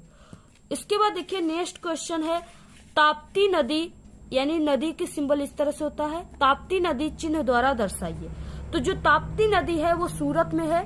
ठीक है, और सूरत कहाँ पे है, तो इस तरह से आप सभी को जो सूरत है, ठीक है, वो यहाँ पे है, यानी इसी अहमदाबाद के अगल बगल सूरत है। यहाँ पे क्या है, सूरत है, और इसी जगह क्या है, ताप्ती नदी बहती है। तो आपको यहाँ पे सिंबल बना देना है, जो सिंबल यहाँ पे दिया हुआ है, ठीक है, इस तरह से दिया हुआ है नदी का सिंबल, आपको इस तरह से बना देना है और यहाँ पे लिख देना है ताप्ती नदी, तापी नदी। इस तरह से यहाँ पे देखिए तापी नदी को आपको लिख देना है, ठीक है। इसी ताप्ती नदी को ही तापी नदी कहते हैं। इसके बाद नेक्स्ट क्वेश्चन है 5वां, प्रयागराज नगर, ठीक है, इस चिन्ह द्वारा आपको दर्शाना है। तो यहाँ पे देखिए जो प्रयागराज है वो कहाँ पे है, तो हमारे उत्तर प्रदेश में ही लखनऊ के आसपास है। तो यहाँ पे देखिए आपको क्या करना है, जो उत्तर प्रदेश का भाग है, ये हमने आप सभी को बताया कि ये जो भाग है, ठीक है, ये उत्तर प्रदेश का भाग है और इसके बगल में बिहार है। तो यहाँ पे यानी ये जो भाग है यहाँ पे हम लिख देते हैं लखनऊ, ठीक है, यूपी का भाग है। और इसी के ही यहाँ पे क्या है, प्रयागराज है, ठीक है। तो आपको उसी सिंबल से दर्शाना है, जो यहाँ पे सिंबल दिया हुआ है, ठीक है, चिन्ह उसी से ही दर्शाना है। तो ये जो चिन्ह है कुछ इस तरह से दिया हुआ है, तो आपको यहाँ पे लिख देना है प्रयागराज, ठीक है, प्रयागराज नगर। इस सिंबल से आपको दर्शाना है इसी तरह से जैसे हमने यहाँ पे दर्शाया हुआ है। तो आपको ये पूरा मानचित्र इसी तरह से भरना है जैसे यहाँ पे हमने आपको बताया है, ठीक है। और यहाँ पे आप लोग इस तरह से, ठीक है, प्रश्नोत्तर संख्या यहाँ पे 28 लिख करके यहाँ पे जितने भी है आप लोग जो भी लिखे हो आपको इसमें लिख देना है, ठीक है। जैसे यहाँ पे जो अभ्रक उत्पादन था वो तमिलनाडु में था, तो आप लोग इसमें तमिलनाडु लिख दीजिएगा, ठीक है। इसके बाद जो प्रयागराज है वो यूपी में है, तो आपको यूपी में लिख देना है, ठीक है। ताप्ती नदी सूरत में है, तो वो सब आपको यहाँ पे लिख देना है। आप लोग इसमें लिखिए या ना लिखिए, आपको सिर्फ यहाँ पे दर्शा देना है, बस हो जाएगा। आपको पूरे के पूरे 10 नंबर मिलेगा अगर आप लोग ऐसे भरते हो तब। मानचित्र कार्य संबंधित जो है इसको आपको सबसे पहले यहाँ पे अपनी कॉपी में मानचित्र कार्य ऊपर लिखना है। इसके बाद जो भी संख्या यानी 9 है तो यहाँ पे प्रश्नोत्तर संख्या 9 का क, ठीक है। सबसे पहले हम क वाला करेंगे, तो इस तरह से आपको 9 का क लिख देना है। इसके बाद देखिए इसमें क्या है कि निम्नलिखित स्थानों को भारत के मानचित्र में आपको चिन्ह द्वारा नाम सहित दर्शाना है। सही नाम तथा सही अंकन के लिए आप सभी को आधा प्लस आधा यानी 1 नंबर मिलेंगे, ठीक है। अगर आप लोग सिर्फ नाम लिखते हो तो आपको आधा नंबर, अगर आप लोग इस मानचित्र जो हम आपको दिखाए उसमें आप लोग शो करोगे कि हाँ ये स्थान यहाँ पे है, तो उसका फिर से आधा नंबर मिलेगा, टोटल आपको 1 नंबर मिल जाएगा। और यहाँ पे 5 क्वेश्चन है यानी कि 10 नंबर का है। और यहाँ पे कितने क्वेश्चन है, 5 क्वेश्चन यहाँ पे है, तो ये 5 नंबर का है। इसके बाद 9वें का ख में 5 क्वेश्चन है, तो वो 5 नंबर का, यानी टोटल 10 नंबर का मानचित्र आता है। तो सबसे पहला क्वेश्चन दिया है कांग्रेस का कराची अधिवेशन चिन्ह द्वारा आपको नाम सहित दर्शाना है। तो इसमें आपको क्या करना है, सिर्फ यहाँ पे चिन्ह द्वारा आपको नाम सहित दर्शाना है। तो सबसे पहले देखिए आपको मानचित्र में किस तरह से दर्शाना है और कहाँ पे ये कराची है।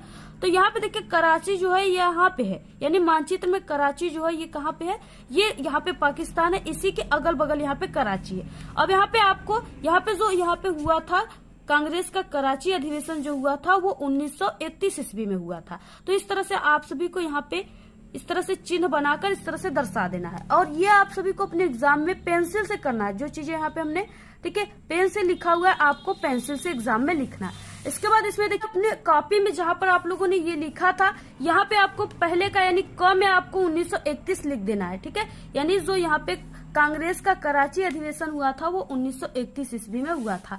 नेक्स्ट क्वेश्चन यहाँ पे है कि कांग्रेस का अमृतसर अधिवेशन आपको चिन्ह द्वारा नाम सहित दर्शाना है।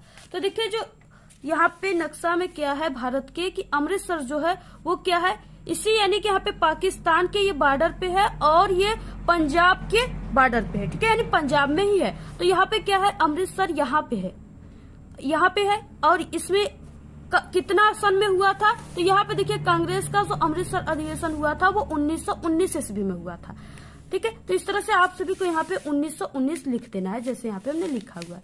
नेक्स्ट क्वेश्चन है यहाँ पे तीसरा, कांग्रेस का लाहौर अधिवेशन आपको चिन्ह द्वारा नाम सहित दर्शाना है।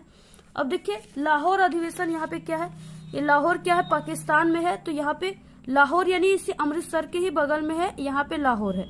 यहाँ पे 1929 ईस्वी में जो है अधिवेशन हुआ था कांग्रेस का। तो इस तरह से आप सभी को यहाँ पे शो करना है। नेक्स्ट क्वेश्चन है और यहाँ पे भी आप सभी को लिख देना है, ठीक है, 1929। नेक्स्ट क्वेश्चन है यहाँ पे कांग्रेस का त्रिपुरी अधिवेशन चिन्ह द्वारा नाम सहित आपको दर्शाना है।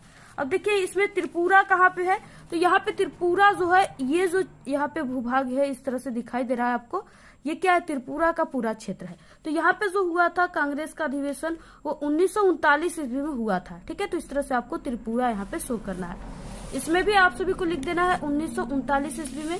नेक्स्ट है यहाँ पे कांग्रेस का बनारस अधिवेशन, चिन्ह द्वारा नाम सहित आपको दर्शाना है।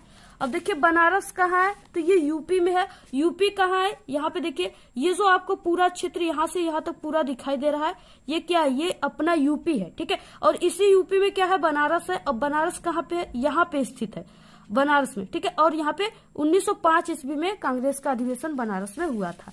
इसका न्यू नाम जो है वो वाराणसी हो गया है। तो इस तरह से आप लोग यहाँ पे 1905 इस तरह से लिख दीजिएगा। ठीक है, यानी आप लोगों को उसमें भी यानी मानचित्र में भी नाम लिखना है और आपको शो करना है। ठीक है, जो भी सन दिया है और इस पे भी आपको लिखना है। अगर आप लोग देखिए दोनों करते हो यानी इस पे आप लोग लिखते हो तो यहाँ पे आपको आधा नंबर सभी पे मिलेंगे और आधा नंबर इस पे मिलेंगे। ठीक है, यानी 2.5 नंबर मिलेंगे, 5 नंबर आपका हो। देखिए जैसे आपको सन अगर नहीं याद है तो आप लोग ठीक है जहां पर भी कराची वगैरह है वहां पे आप लोग शो कर सकते हो, आपको कुछ नंबर मिल सकते हैं। इसलिए अगर आप लोग छोड़ोगे तो एक भी नंबर नहीं मिलेंगे। इस तरह से अगर आपको नहीं समझ में आएगा तो आप लोग जहाँ पे जो चीजें है उसी को आप लोग लिख दीजिए। उसके बाद देखिए ये जो चीजें ये आपको नहीं करना है, ये सिर्फ दृष्टिबाधित लोगों के लिए करना है। ठीक है, जैसे यहाँ पे लिखा हुआ है ये आपको ये वाला नहीं करना है, ये वाला जो है उस पर लिखा हुआ है दृष्टिबाधित, ये वाला आपको नहीं लिखना है। ये सिर्फ उन्हीं को करना है जिनको कम दिखाई देता है। ठीक है, सिर्फ आपको ये वाला करना है, ख जहाँ पे लिखा हुआ है। यहाँ पे क्या है कि दिए गए भारत के मानचित्र में आपको निम्नलिखित को दर्शाना है। अब देखिए आप सभी को यहाँ पे ये भी 5 नंबर का पूरा है। पहला है कि भारत का कोई एक पतन बंदरगाह जो पश्चिमी तट पर स्थित है, आपको इस यानी यहाँ पे चिन्ह के द्वारा आपको दर्शाना है। ठीक है, यानी इस तरह से आपको चिन्ह बनाना है। तो यहाँ पे इसमें क्या है, आपको यहाँ पे पतन बंदरगाह जो है इसको इस चिन्ह से शो करना है और ये कहाँ पे स्थित है इसको भी लिखना है। तो अब देखिए आपको किस तरह से इसको करना है। आपको फिर से कॉपी में मानचित्रकार यहाँ पे प्रश्नोत्तर संख्या 9 का ख लिख देना है। अब यहाँ पे देखिए कहाँ पे है, भारत का कोई एक पतन बंदरगाह जो पश्चिमी तट पर स्थित है, आपको इस चिन्ह द्वारा दर्शाना है। पश्चिमी तट पर यानी कि ये कहाँ पे, मुंबई में बोल रहा है। ठीक है, यहाँ पे क्या है, ये पतन बंदरगाह है भारत का और मुंबई कहाँ पे है, यहाँ पे है भारत के नक्शा में। तो आपको यहाँ पे जो सिंबल हम बनाया है उसी सिंबल से आप सभी को क्या करना है, यहाँ पे शो कर देना है, ये वाले सिंबल। ठीक है, त्रिभुज के आकार का, और यहाँ पे आपको इस तरह से मुंबई कर देना है, इस तरह से आपको लिखना है। ठीक है, और यहाँ पे आपको मुंबई लिख देना है। इसके बाद नेक्स्ट है, इसमें क्या है, दूसरा भारत का सॉफ्टवेयर टेक्नोलॉजी का कोई एक केंद्र चिन्ह द्वारा आपको दर्शाना है। देखिए सबसे ज्यादा जो भारत में सॉफ्टवेयर टेक्नोलॉजी है, ठीक है, वो क्या है, बेंगलुरु में है।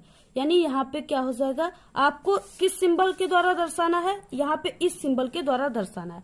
ठीक है, तो आपको इसको भी जरूर बनाना है। यहाँ पे देखिए जैसे हमने बनाया, आपको इस तरह से क्या करना है, बना देना है। और यहाँ पे क्या है, बेंगलुरु यही है। ठीक है, इसके बाद यहाँ पे भी आपको इस तरह से बेंगलुरु लिख देना है। नेक्स्ट है, इसमें क्या है, तीसरा क्वेश्चन है प्रयागराज, यानी जिसका इलाहाबाद नाम था पहले, मुंबई प्रयागराज यानी प्रयागराज से मुंबई रेलमार्ग चिन्ह द्वारा आपको इस चिन्ह के द्वारा दर्शाना है। और साथ ही साथ जो बीच का स्टेशन है उसका भी आपको नाम लिखना है। अब यहाँ पे देखिए बीच का स्टेशन जो है वो इटारसी है। अब यहाँ पे क्या हो जाएगा, प्रयागराज कहाँ पे है, तो प्रयागराज देखिए ये यूपी में है। यहाँ पे क्या है, यूपी का पूरा क्षेत्र है और यहाँ पे लखनऊ है, इसी के बगल में यहाँ पे प्रयागराज है, इलाहाबाद है। अब यहाँ से क्या हो गया, आपको इस सिंबल के द्वारा दर्शाना है। तो ट्रेन का सिंबल इस तरह से ही होता है, तो आपको क्या करना है, इस तरह से क्या करना है, प्रयागराज से, और यहाँ पे मुंबई बोला है यानी यहाँ तक, यहाँ से आपको इस तरह से ऐसे बनाकर ले जाना है और यहाँ पे पटरिया बना देना है इस तरह से ट्रेन का। और इसके बीच में एक स्टेशन पूछ रखा है, तो यहाँ पे क्या है, इटारसी है। इस तरह से आप सभी को बीच का स्टेशन को शो कर देना है। ठीक है, कोई भी स्टेशन आपको पता हो इनके बीच के, तो आप लोग इसमें शो कर सकते हो। तो इस तरह से आपको भरना है।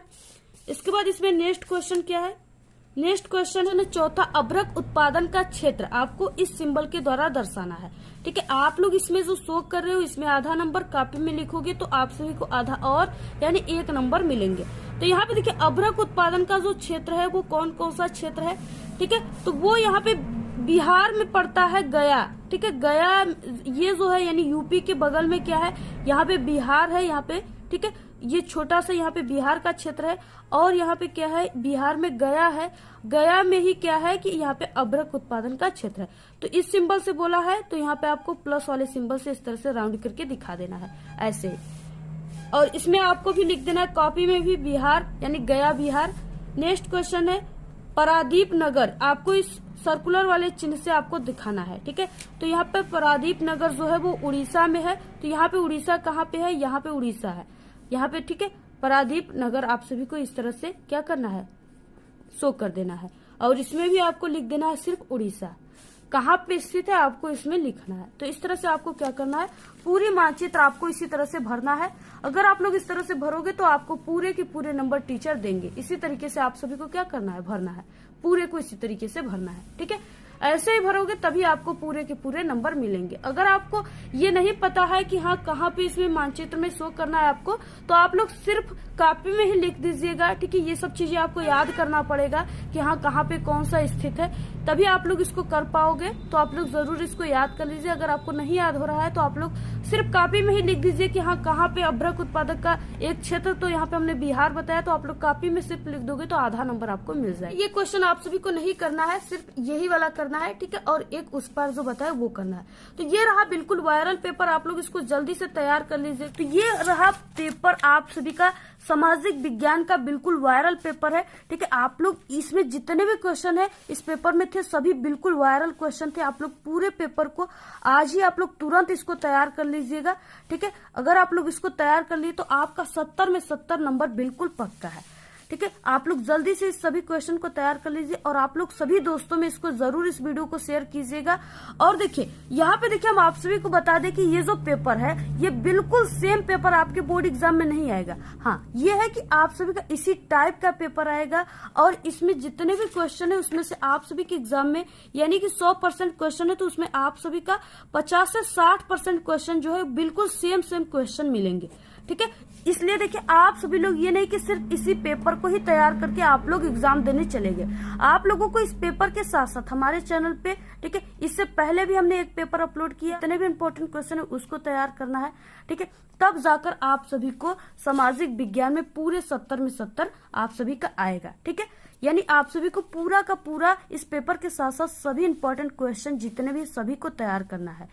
ठीक है, ये नहीं कि सिर्फ आप लोग इस पेपर को ही तैयार करके चले गए और हाँ आप लोग कह दिए कि 70 में 70 नंबर का पूरा हम कर देंगे, तो ऐसा नहीं है। ठीक है, आप लोग इस पेपर के साथ सभी इम्पोर्टेंट क्वेश्चन वगैरह तैयार करके ही जाइएगा। तो आपको ये वीडियो कैसा लगा? अगर वीडियो पसंद आए तो एक बड़ा सा लाइक कर दे, चैनल पे नए तो सब्सक्राइब जरूर करें। आप लोग इस वीडियो को ज्यादा से ज्यादा अपने सभी दोस्तों में शेयर कीजिए। हमारे चैनल पे बोर्ड एग्जाम से रिलेटेड कई इंपॉर्टेंट ट्रिक और टिप्स की वीडियो अपलोड है।